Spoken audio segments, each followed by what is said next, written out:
Hello' বন্ধুসকল, আজি লৈ আহিছোঁ মেৰা ৰেচন এপ 2.0 এপ লঞ্চ হৈছে। এই এপত বিভিন্ন ধৰণৰ সুবিধা লাভ কৰিব পাৰিব। ঘৰত বহিয়েই ৰেচন কাৰ্ড লগইন কৰিব পাৰিব, ফেমিলি এড কৰিব পাৰিব, আধাৰ ছেটিং কৰিব পাৰিব, মোবাইল নম্বৰ চেঞ্জ কৰিব পাৰিব, মোবাইল নম্বৰ আপডেট কৰিব পাৰিব। এই এপটো লগইন কৰিব লাগিব প্লে ষ্টৰত যায়। তাৰপিছত এনেকুৱা পেজ আহিব, নেক্সটত ক্লিক কৰিব লাগিব, ইংলিছ চিলেক্ট কৰি। তাৰপিছত এনেকুৱা আহিব মেৰা ৰেচন কাৰ্ড, তলত আহিব গেট ষ্টাৰ্ট, ইয়াত ক্লিক কৰিব লাগিব।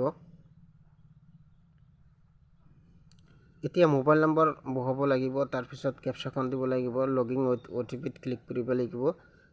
OTP আহিব, OTPখন বহাব লাগিব।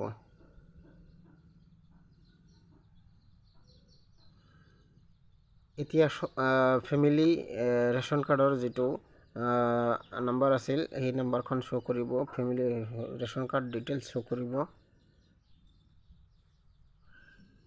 এই প্ৰথম অপশ্যনত ফেমিলি ইয়াত এড কৰিব পাৰিব।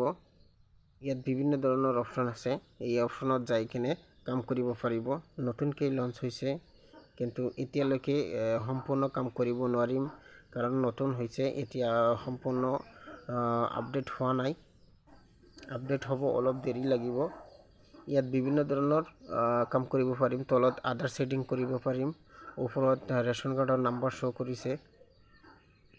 তলত আধাৰ কাৰ্ড ছেটিং হৈছেনে নাই, সেইটো আধাৰ লিংক হৈছেনে নাই সেইটো চেক কৰিব পাৰিম, শ্ব' কৰিছে।